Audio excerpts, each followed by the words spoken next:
Well, hey guys, sorry for being just a couple minutes late to getting the stream started. For some reason, StreamYard logged me out, and it takes a little while to get everything set back up when that happens. I love StreamYard, don't take that wrong. One of the really cool parts of StreamYard is that you don't have, the hair's not taking care of it, guys. You're right. One of the cool things with StreamYard is that you don't actually have a login in a typical sense. You put your email address in that's on your account, and they send you a code. And that means anywhere you go, whether you forgot your login or not, you can log in as long as you have access to your email. So that's just another, you know what it is. It's a stall tactic, right? I always try to stall a little bit. I like to get some folks on before we start the actual subject, and some people take a while to come on. Some get the alerts that say we're going to be on, and some just get, YouTube alerts. Sometimes I think some of the services send you an email when you go live or stuff like that. So I'm watching people pour in right now. It's pretty cool. I'm going to check see how things are going over on Float, and I am there. I see myself, so that feed is working. And Left Seat Life is hanging out with us on Float. And I'm trying to see. We got 10 people on Float today. That's pretty cool. And how many we got? Just 3 on Odyssey. Tom from Florida is on Odyssey. If you want to know who keeps everything functioning for the podcast, that's Tom from Florida. Anyway, let's dig on into this. And this will be one where I will hang out for a bit afterwards, because I'm sure it's going to drive some questions and thoughts. And I'll warn you in advance. I know people get very attached to their own states, and maybe I'll say something bad about yours. And maybe I don't know what I'm talking about, because a lot of these states I've never lived in. But I'm just giving you kind of my view of when it comes to deciding you want to pick up and relocate, what you should be thinking about. Detroit, yeah, I'd get the hell out of there. Just saying, Chris. I would get out of Detroit if I could. All right, let's get ready to roll this thing. Let me make sure the other computer's muted too. It is. Okay. Here we go. Well, hi, folks, and welcome to Miyagi Mornings. What the heck episode is this? 152, I think? Yes, 152 today. As I'm checking in with our folks on Odyssey and Float as well. That's when you see me looking over to the side. Well, if you're watching the video, that is. So we're going to talk about strategic relocation today. And this came last week. I did a poll and said, here's 3 things we can talk about. And we did the one that won, and that was Thursday's episode. And then the number 2 episode was strategic relocation within the United States. And it got a lot of interest. It outdid the number 3 option by more than 2 to 1. And it was only about 10 votes behind the option that won, which honestly, at this point, I've already forgotten what that was. Anyway, because we got a weekend in between, and my brain cells went to sleep during this weekend. But I want to start out with, what is strategic relocation for the purpose of this discussion? And I've heard a lot of people discuss this subject, especially in the prepper space. It's a very common subject. And what I always find, they've made a choice, they've gone there, and they think you should do the same, because obviously if their choice was best for them, then their choice is best for you. I have I guess depending on how you put it down on paper, a 1 or 2 word response to that viewpoint. Bullshit. Straight up bullshit. My life and your life are different. My income and your income are different. My likes and your likes are different. My things that I want to do with freedom probably differ from the things that you want to do with your freedom. And since none of the states are actually free here, and hopefully we are recording, I think I blew this and I'm going to have to start over. You know what? I'm not going to worry about it. I'll strip the audio out of this. I forgot to turn the recorder on the other computer, made some more work for myself. But we probably agree with what freedom is, right? Freedom is being able to do what you want as long as you're not hurting anybody else. That's like the best definition of freedom I can give. But different states have different types of restrictions. So if there was a state that was very, very libertarian, and there isn't, sorry, New Hampshire, as good as you are, you're not, then you would just say, since I have the broad freedom, that's the place for me. Maybe, depends. But what we really need to look at is, what do you want to do with that freedom? And then we judge states based on how free you are in the things that are the most important to you. I would love to just say, hey, if you come to Texas, you have all the freedom you want. And, you know, Texas is an example of a state that's so damn big, it's kind of like its own nation. And there's tremendous differences in how much freedom you have in Texas based on where you live in Texas. And that's true of any state, but it's really true here. So it all needs to be considered. So for my purposes in this discussion today, strategic relocation, I am defining as moving to a new location because you personally benefit in the ways most important to you as you live your life. And this will consider economics, personal freedom, and overall lifestyle. But I am going to start out right from the beginning with some of the states that are at the top of my list for consideration if you're going to consider this. And the criteria that makes this list is no income tax. I don't really like the idea of moving to a state and then paying tax on my income that I could move to another state and not pay. And my income, while I believe in CPAs and tax attorneys and structure, and I can do a lot to eliminate taxation, the bigger my income is, the bigger the piece the state's going to take, unless the number is zero. And most states have progressive income taxes, which means that they start low and they go up. And once you make like over $30,000 or $40,000, all of a sudden you're rich and you're paying a top tax rate. So a lot of times you'll look at a state and they'll say something like their tax rate is 2.1 to 12%. When you find yourself in that 12th percentile, that's a lot of money to give up. So the states that don't have an income tax that I would consider: Texas, Tennessee, Florida, New Hampshire, Alaska, Wyoming, and South Dakota. That doesn't mean I wouldn't consider anybody else. If somebody's asking about sales tax, we'll get to that in a minute. We're starting out with just income right now, okay?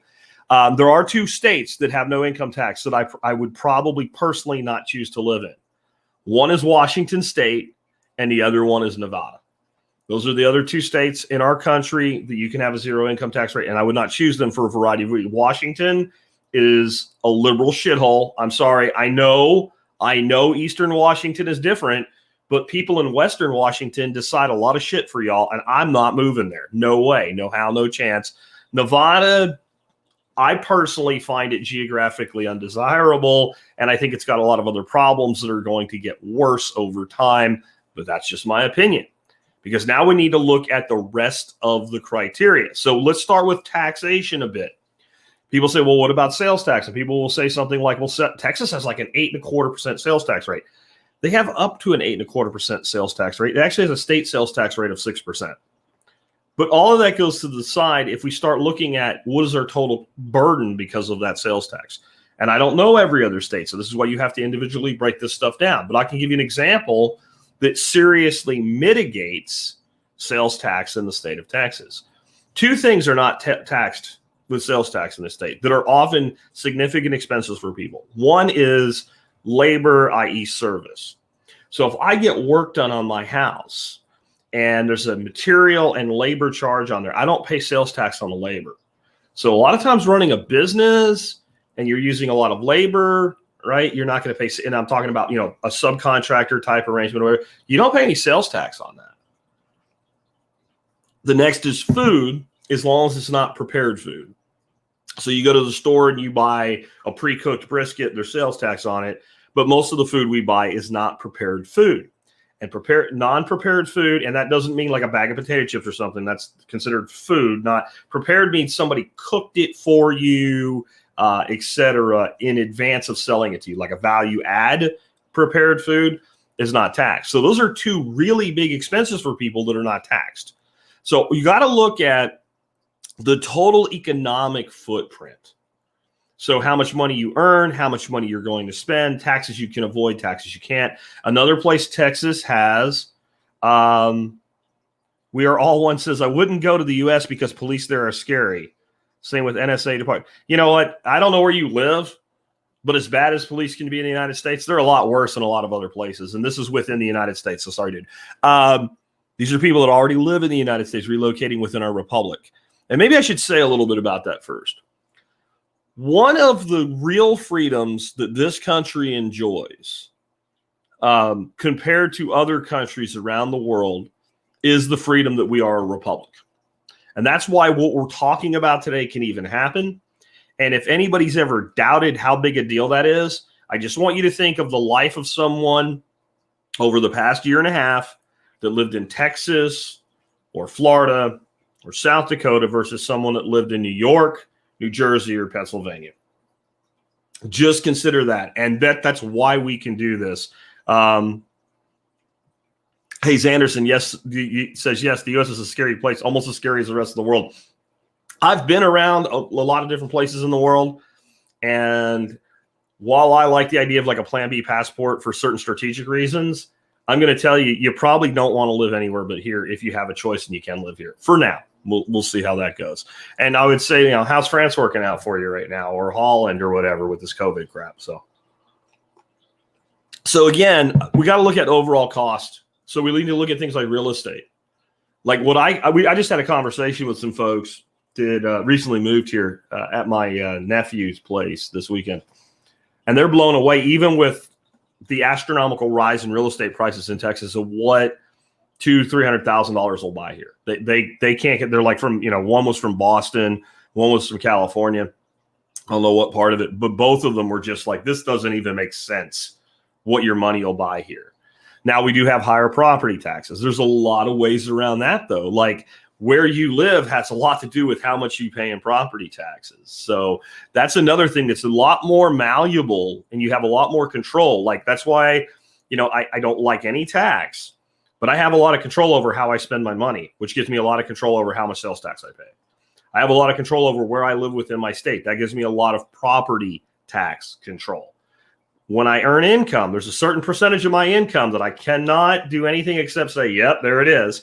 And there's a certain amount of it that I cannot put an expense against. And then I'm going to pay tax on that. And if you're asking me for 2, 3, 5, 13% of my money on top of all the rest of it, no, I'm sorry. That's why I'm big on no sales tax, or I'm sorry, no income tax. Next is climate. I actually love New Hampshire, guys. I really do. I am not going to New Hampshire. I'm not doing it. I am not moving there. It is in a geographic location for me that doesn't work, and it is a winter state that I don't want to live in. I don't have any problems with it for anybody else. I love New Hampshire. I love what the Free State Project's doing. They're a sponsor of my show. I encourage people to consider it for themselves, but I don't want to live in a place where it's freezing cold 3 to 4 months out of the year. I personally don't. And there's people that would feel the exact same way about my choice to live in Texas. They don't want to live in a place that's 4 or 5 months a year of blazing heat. I don't like it either. I like the alternative less. Okay, so we have to look at this from a standpoint of what we want to choose for ourselves, not what Jack says, right? We're back to what makes sense for us. Total tax footprint. Like I said, you need to look at what is the total cost from a tax burden standpoint to live in a certain location versus another. You may find, for instance, that depending on what your income is, if you are not a high income individual, that your tax burden might be a lot lower in a state with a state income tax. You have to make, that's what I'm saying. We cannot make a direct apple to apples comparison here. Like a high state income tax rate for me is a big deal. If you've pared down your life where you have a small income and you're much more concerned with how much tax do I pay on my property, you might find that a state like Arkansas that has a fairly, I think it's like 7.5%, but might have a lower cost of living for you. And then you got to look at everything else that goes with that. So all economics and all taxes need to be considered. I think that you really want a state that has republicanism within the state. And that's what I was talking about with Texas. And here's what I mean by that. There are states where most of the laws about what you can do with your property, how your property is zoned, etc., are statewide. The state sets that, and all the counties and the cities do is add to it. There are states like Texas where the state itself, the state of Texas, basically says, counties, do it however you want to. Cities, do it however you want to. We have state law. It doesn't have much to do with anything with what a person does with their property unless it's like you're cooking meth, and we don't care. It's up to you. And hence we have like Houston, which is one of the largest cities in the world, has no zoning, right? A lot of parts of Texas do. Houston, giant city, 6 million people, doesn't. Where I live is unincorporated. I literally need no permission to do anything where I live, except when you first build, you got to get a septic permit for $500. You don't even have to put the septic tank in, honestly. You should. You're supposed to. But honestly, once they sign off on your permit and go away, that's all you need to build. So, like, it's $500 and you're free to do anything you want, unless, again, you're cooking meth or something like that. If I want to put in a building, a shed, remodel my house, I don't even have to follow building codes where I live. I can build a house and building codes do not apply. Now, most of them you would follow, but there's stupid building codes that add costs that are just because somebody needed to put a number in something. For instance, when I had some plumbing work done in my kitchen remodel, they wanted to put this vent thing in that they didn't need. And this guy said, I don't need to do it, but I have to do it to be the code. I'm like, we don't have any codes here. So he didn't do it. Right. So we didn't have to relocate that vent. We just left it the way that it was and it worked fine. And he said it would work fine and it still works fine. So we have to really think about where we live within a state like Texas. And I think you want that option. I think you want the ability to have a dramatically different life within your own state. So if your state starts doing some stupid shit, you can once again relocate without necessarily leaving your state. I also think that you really need to look at your employment. If you're an aerospace engineer, there's certain states you're just not going to get a job in unless you can telecommute. I think that if you want the most freedom in your life, you want to work from home. And I say this as somebody that not when I started the podcast, but for much of my career, even though I had to travel a lot to do it because I was in sales and marketing and things like that. But I spent most of my career working from home. It is not a little bit better. Let me explain how much better working from home is than working in an office. Imagine you're getting on an airplane and you can choose between coach, center seat, last row next to the lavatory, where the seat doesn't even go back, or you can sit in first class, but first class is upgraded to the point where it's like flying international first class, where your bed goes all the way back. You have your own sound system. You have unlimited food and drink. And it is just like you feel like you're sitting in a lounge the entire time. That's how much better working from home is than working in an office, in my opinion. So if you can leverage that, then we open up the door to anywhere that has an internet connection. So you do what you will with that. But if you have a job that doesn't lend itself to that, you've really got to consider that and where you move. And I think you really do need to look at services and leisure as it applies to you, because there's people like me that you're like, well, I want to go to a bunch of concerts and stuff. And I'm like, I don't care. And I'll travel to do that. I don't really care. It's not important to me at all. I'm going to an Aaron Lewis concert in October. It's the first concert Dorothy and I have been to since we went to Jimmy Buffett like 4 years ago.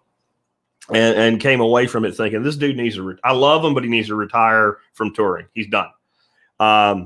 Before that was another Jimmy Buffett concert, right? So like, and if I have to drive to another state for that or whatever, I'll do it. So I don't really care. I do care about the dining scene. Right? I like nice restaurants. I don't go out a lot, but I want a couple times a month go somewhere and spoil my wife. So like, that's important to me. So I don't want to live in rural middle of nowhere. I want to live rural, urban fringe. So you got to really think about when you relocate, not just the state itself, but where in the state. What are you looking for? There's a lot to that overall lifestyle quotient, and I don't think it should be ignored. And I think that, like, to make this work, if you're not single, you need to go through all of this shit with your significant other, because stuff that you'll leave out becomes important to them. Like the money is something that everybody gets. Climate, like if you have a significant other and they don't like the cold, that's going to be a non-starter if you want to move to a really cold state. If you have a significant other that really hates the heat, same thing. If you have a significant other that struggles with allergies and hasn't found a remedy for that yet that works for them, then certain places are going to be way worse and some places are going to be way better. I mean, all that has to get taken into consideration. But I want to finish with why I even started this topic today. and to have this discussion with you today. I think the window to do this affordably is closing. I think there is a massive amount of people doing this right now. And I think a lot of the more desirable places to live are continuing to go up in price. And I don't think they're going to get any cheaper. Real estate is not as scarce as gold or Bitcoin, but land does share a commonality with both of them. There is what there is, and they're not making any more. And I'm starting to see the boom glut bust occur in real estate with raw land. I have watched, because I've been looking to buy a big piece of land, 50-ish acres, kind of a bug out location, recreational property, et cetera, hunting, fishing. And I have watched that type of property within 3 hours of me drop by 30 to 40% over the last, pretty much through the summer. I've watched it slowly drop. At the same time, I've watched that kind of property drop. And if that's what you want, fine. We're talking raw land, no structures, no buildings, no nothing. Building from the ground up. At the same time, I have watched residential properties continue to increase at almost the rate the raw land has gone down. Now, I'm not talking about high level, high quality farmland or grazing land here. I'm talking about real raw wooded land, right? That is a bad sign if you want to buy a house. That means that the housing costs are remaining stable while underlying land costs are in decline. And that's because there's so many people doing this now. And COVID, and I wrote an article about this over a year ago, and I said that this would happen. It's on the website if you want. I'll just go there, and I think I called it the crash or something like that. There was a series of articles, but just put real estate in, you'll probably find it at thesurvivalpodcast.com. And I said this was going to happen, that this had to happen, that when this, because remember how much better I said working remote is? That when this Pandora box opened with COVID, there would be people who would do their job remotely and figure that out. And that companies would figure out that all the fears that they had, that if you let people work remotely, they won't do their job or whatever, most of those employers, those fears would vanish, because we've learned time and time again, every company that's implemented this type of work policy, you get more, not less production out of your employees. Now, it's highly possible that you're paying them for 8 hours and they're giving you 6. But you don't really care about that unless you're a moron or an egotistical idiot. You're not worried about that principle. You're worried about what's my productivity and my output from this individual. And if I can pay somebody a salary and they give me more work by letting them work from home, I don't give a shit if they work 4 hours and hire somebody over in India to do half their job. I don't care. All I care is, what do I get in return? And what companies have figured out is, not only do I get a shitload in return, but some of these companies have taken $30, $50 million or more of expenses off their balance sheet by vacating buildings. I can't think of the company now off the top of my head, but it was some tech company, really big one. Tons of people use it, kind of like Etsy, but it wasn't Etsy. Something like that.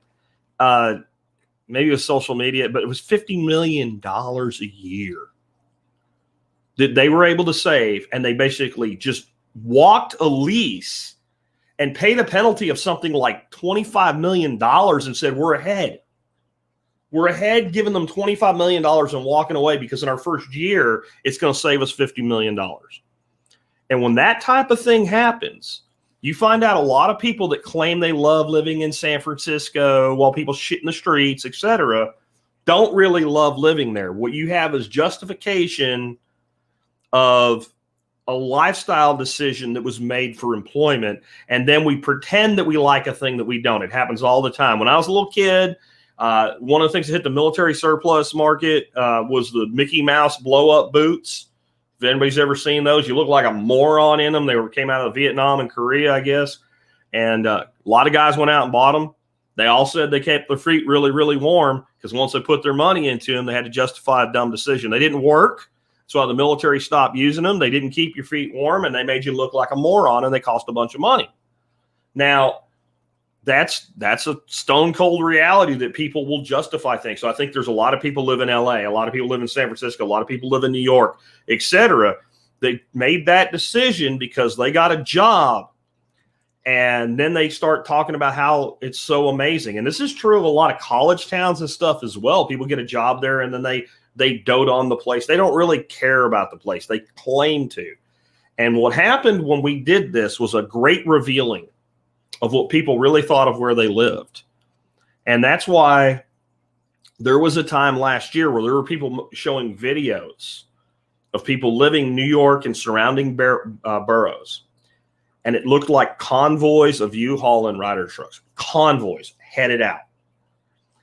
And the point of that isn't, oh, look how bad New York and LA and San Francisco suck. We all know they suck. Portland sucks, Seattle sucks, etc.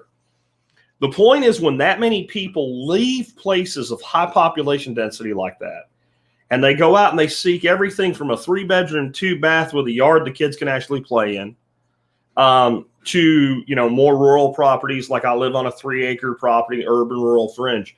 There's only so many of those available. And then you get aggravating circumstances, companies like BlackRock going into the most desirable locations and buying everything they can sight unseen and going into the real estate landlord business, in spite of the fact that right now it's hard to evict somebody, if not impossible. But they're not buying the kind of properties that people don't pay their bills for, and they're bringing tenants in now. They're not worried about tenants that have been living there for 10 years. And so that puts pressure. And what we end up with is a limited inventory that cannot simply be expanded. It's not completely inelastic. We can build more houses, we can clear more land, etc. But we can't do it the way we can say make more TV sets. We can't just hire a couple more slave laborers, throw them into the factory, and make the freaking conveyor belt run faster. We can't just buy some new robots that assemble the TVs. Like when we talk about building properties, and with all the laborious new regulations that keep being added onto the construction industry, the average new home from the time they actually break ground till they put it out and you can buy it and move in is 6 months to a year at this point. And I remember when production homes were being built in less than 90 days here in Texas. Like during the housing boom down here and the construction boom, you could go in, look at a model house, pick out your freaking colors and shit like that, and within 3 months or less, move into the place when you picked your lot, and boom. And that is just not the case anymore. And it's not going to be the case. There's not going to be less regulation. So if you want to do this, I've spent a little extra time here at the end lighting a fire under your ass. The time to do it is now. The time to do it was 5 years ago. The next best time is tomorrow to start working on it. And, 5 years from now, I'll probably tell you it would have been better to do it 5 years ago. It's probably still worth doing, but it's going to be harder and more expensive. Anyway, with that, let's go ahead and wrap things up. And again, I'll hang out a little bit here if anybody's got anything for me. I really haven't been paying attention to the chat. So if there's anything you want me to address, go ahead and re-enter it. If it's really for me, consider putting it in all caps. That'll make it a little bit easier to see. Threg over on Float says some of these big cities also, once you get in, get rid of the car, get acclimated, etc. It's hard to change back to quote unquote normal life. That's a good point. There's a lot of people live in these cities, and you have to pay almost as much for a parking place as I pay for like a house down here. And so people use mass transit, they get rid of their cars, etc. Trust me, your cost of living will go down. Go buy a few-year-old used car that'll get you around. But yeah, people do get into that. He says it sucks, but you're trapped. I don't think you're trapped. I don't think anybody in this country is trapped. I think what happens is people make a decision that they are trapped, and then they trap themselves. I talk about this all the time, but your mind is the most powerful computer in the known universe. A dumb person's brain can run more on the fly, real world calculations than a freaking supercomputer can. We have all these amazing things computers can do. They can beat Gary Kasparov at chess or whatever, but we don't even have a computer that can figure out, hey, the reason that I couldn't get that grill to light is that the charcoal's wet. Okay? right? And unless we tell it specifically to do a moisture test on the charcoal, it can't even do that, let alone, hey, the wind's blowing really hard, or this lighter's not actually lighting, and the computer robot arm is just, reigniting the lighter that's never going to light. Can't figure out you need a new lighter. Like that level of capability is beyond, the quantum computer at this point. And so that power is dangerous or empowering based on how you use it. And when you make a statement like, I'm trapped, you take all that power and your brain now says, well, let me figure out all the ways that I'm trapped. And let me reinforce this command. You just entered a command, just like in a computer, and you say, computer, solve for X. You've told your brain, I want you to show me how trapped I am. I want you to justify this decision. I want you to make sure that I don't move away from this decision. If you say to your brain, I don't want to be trapped. I am not trapped. There is a way out of this. Brain, calculate for my way out of this. Then that brain starts running calculations. You don't even know you're doing it, whether you're doing it for the bad or the good. You're out eating dinner. You're out watering your grass. You're taking a nap. You're watching a YouTube video. And in the background process of your brain, what's running is, I'm trapped, justify this decision, or how do I get what I want? That process you have no choice. I want to be really clear about that. You do not have a choice. That process is going to run based on the commands you have inputted in your brain. So it's either working for you or against you. The choice is yours, but you're making the choice whether you know it or not. So don't believe that you're trapped. And you can say, but Jack, I have this job and it pays really good and it's the only place in the world that it exists. And you can just start going. And all that is that background process has given you all this information to defend your perception bias and what you believe. Now, maybe you actually want to be where you are, but you don't think it's cool to say that. So you tell us you're trapped so that we'll leave you alone. If that's the case, then say, I like where I'm at and I want to be here. Or analyzing everything, even though there's things I don't like, it's what I most want in my life right now. That's okay. But if you actually want to leave, don't give me your bullshit about being trapped, because you're not. Show me the wall that you have to scale to get out. Fucking people got out of freaking East Germany, East Berlin, over a fucking wall with people with machine guns willing to kill them for trying. If you live in New Jersey, the fucking Delaware River is not the Berlin Wall. There's a bridge right across it. You can drive right there. You can go. And people that don't choose to think that way doom themselves, not because of how powerful the forces around them are, but because of how powerful their own force is, and they're choosing to let it be wielded against them by themselves. That's how fucking strong your brain is. It's a lot like money. Give a person with a fucked up life that doesn't square it away money, they will destroy what's left of their life, because money is power, right?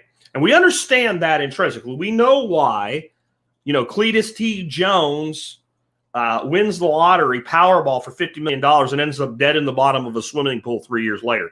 Nobody's even shocked by that. But that's just money. Money is nowhere near as powerful as the 3 pounds of gray matter in your head. And that means your brain is more powerful than money, so it can do more for you than money can, because it can make money, it can create money, it can build wealth, right? So it can do everything money can plus more. That means it's actually more dangerous to you when you use it wrong. People live their entire lives in self-imposed prisons. Lockdowns ain't got shit on the prisons people put themselves into.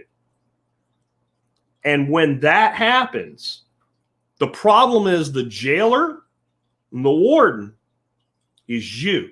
You're the only one with the key. And if you won't put the fucking key in the door and turn the goddamn key, unlock the fucking door and walk through it, no one can do it for you. No one can make you do it. You'll stay in that prison forever if that's what you choose to do. That is reality. And that ain't just about strategic location. That's about everything in life. And that seems like a good place to wrap up for the day.